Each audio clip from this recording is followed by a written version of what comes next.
Assalamu alaikum students, I hope you all will be doing well. So today we are going to talk about my most favorite Virginia Woolf. She is the kind of writer, obviously she is a modern writer, and let's see something about her life. Virginia Woolf को पढ़ने से पहले एक चीज़ मैं ज़रूर कहना चाहूँगी, you must be deep enough and you must be sensitive enough if you want to read Virginia Woolf, because in her works she is very much touchy at times.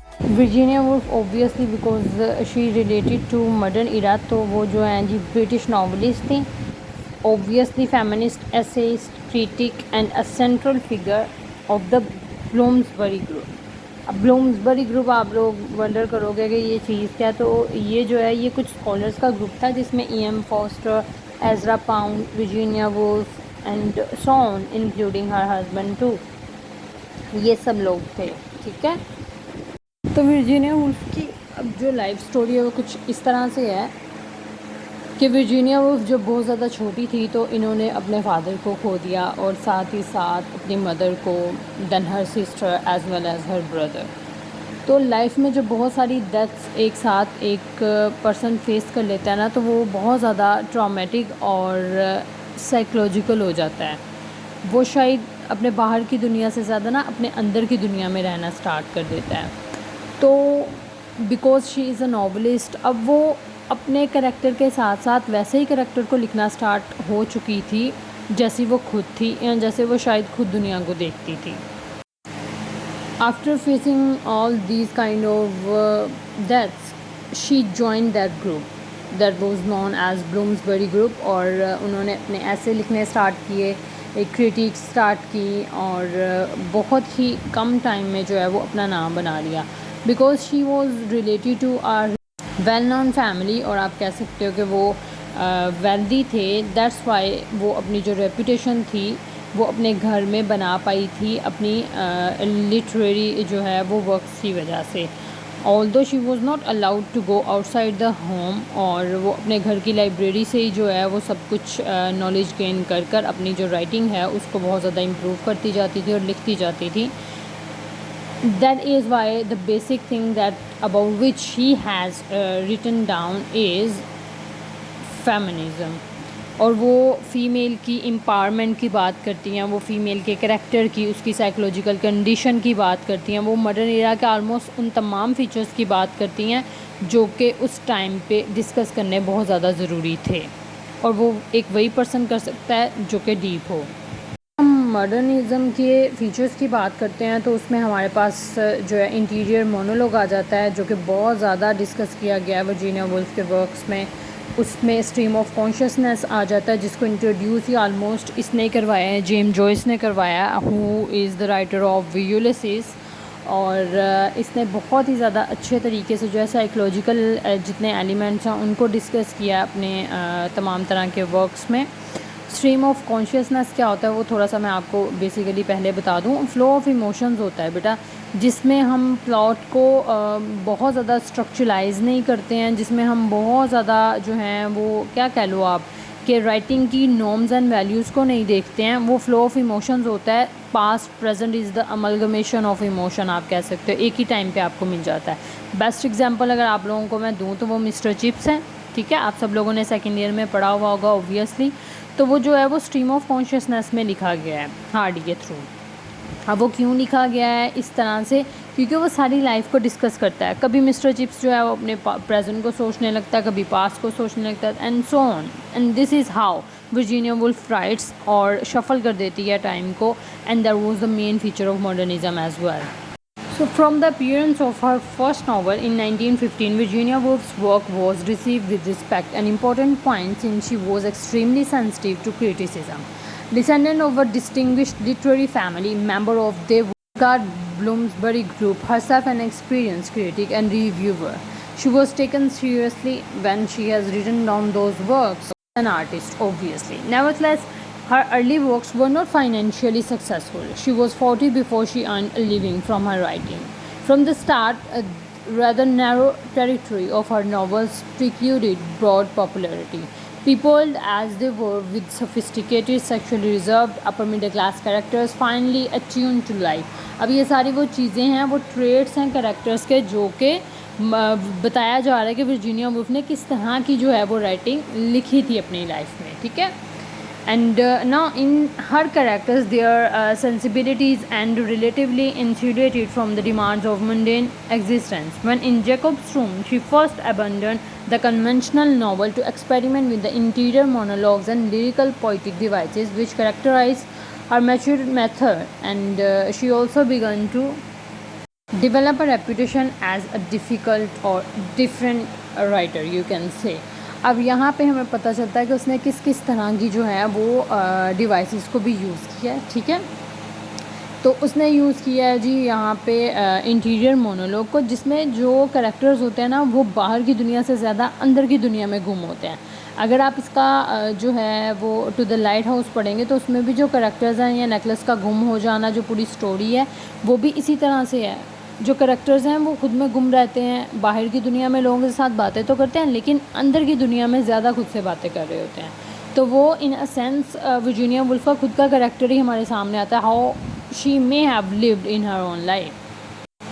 During the 1930s, Woolf became the subject of critical essays and two book-length studies. Some of her works were translated into French. अब यहाँ पे देखो उसको popularity मिलना start हो गई थी. At the same time, however, her novels began to be judged as irrelevant to a world beset by growing economic and political chaos. अब सब लोगों ने कहना स्टार्ट कर दिया था कि ये किस तरह के जो है, obviously because there were critics, और फिर जो है क्रिटिक होनी तो ज़रूरी होती है हर वर्क पे. तो सब ने जो है ये एक क्वेश्चन उठाया था कि किस तरह की राइटिंग कर रही है, जो है ऑब्वियसली मॉडर्निज़म जो है वो फुल ऑफ क्योटिक सिचुएशन था बिकॉज ऑफ वर्ल्ड वॉर, और सिचुएशन जो थी वो बहुत ज़्यादा साइकोलॉजिकल और मेंटली भी जो है लोग जो है डिप्रेशन में थे.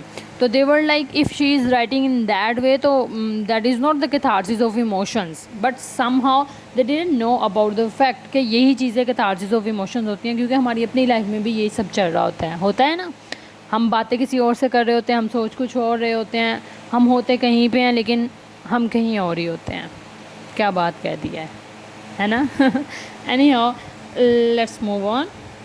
She was reviewed by many melancholic invalid priests of the Bloomsbury, a stereotype her friend and fellow novelist E.M. Forster dismissed at the time as wholly inaccurate. She was insisted tough, sensitive but tough, and that's beautiful. Over the next 25 years, respectful attention of Woolf's work continued. In the late 1960s, critical interest accelerated dramatically and has remained strong. Two reasons for this renowned notice seem particularly apparent. First, Woolf's feminist essay, A Room of One's Own, and Three Genies became really documents in the growing women's movement. Readers who might not otherwise have discovered the things novels were drawn to them via her non-fiction and tended to read them. अब यहाँ पे बात की जा रही है कि वो सबसे ज़्यादा जो फेमस हुई थी अपने डिफरेंट स्टाइल की वजह से हुई थी, ऑब्वियसली, ठीक है. उसने स्ट्रीम ऑफ कॉन्शियस को इंट्रोड्यूस कराया था, उसने साइकोलॉजिकल मूवमेंट को, यानी कैरेक्टर्स की जितनी इंटीरियर मोनोलॉग है उसको इंट्रोड्यूस कराया था. और उसके बाद जब उसने ये ऐसे लिखा है ना, अ रूम ऑफ वंस ओन, जो कि बेसिक एक चीज़ है जिसके बारे में अभी हम बात करने वाले हैं. But before doing that let's see कि उसने और कौन कौन से वर्क लिखे हैं, जिसमें बहुत सारे आते हैं. कॉमन रीडर आता है, राइटर्स डायरी आता है, और ऑन बीइंग आता है, मिसेस डैलोवे, ऑरलैंडो द वेव्स, ये भी बहुत ज़्यादा इंपॉर्टेंट है. और ये सारे उसके मेजर वर्क्स हैं. If you want to quote it in your question you can. But Virginia Woolf का जो a room of one's own है, ये बेसिकली जो है वो ऐसे हैं, ठीक है. और इसके लेक्चर्स हैं जो इसने फेमिनिज़म पे दिए हैं, जो कि पेट्रियार्कल जितनी भी कह लो कि कंजर्वेटिव माइंड है, पेट्रियार्कल सोसाइटी है ना, उसको क्वेश्चन करते हुए उसने ये अपना ऐसे लिखा है, जिसमें उसने फ़ीमेल जो है राइट्स की बात की है. फ़ीमेल को इकोनॉमिकली जो है बहुत ज़्यादा स्ट्रेंथफुल होना चाहिए, उसको स्टेबल होना चाहिए अपनी लाइफ में. उसने फ़ीमेल की सारी राइट्स की बात की, जो कि बहुत बेसिक चीज़ है.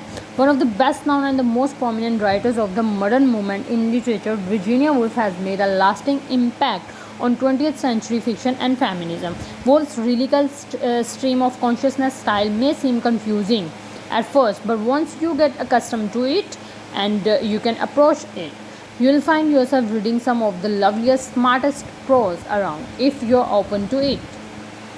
सही है. अगर ऑब्वियसली स्टार्टिंग में जो हमें वो बहुत अजीब सी लगती है उसकी सारी राइटिंग और उसकी बातें, लेकिन जब हम a room of one's own को रीड करते हैं then we came to know the title of Woolf's essay is a key part of her thesis that a woman needs money and a room of her own if she is be able to write. Woolf argues that a woman needs financial freedom so as to be able to control her own space and life, to be unhindered by the interruptions and sacrifices in order to gain intellectual freedom and therefore be able to write. ठीक है.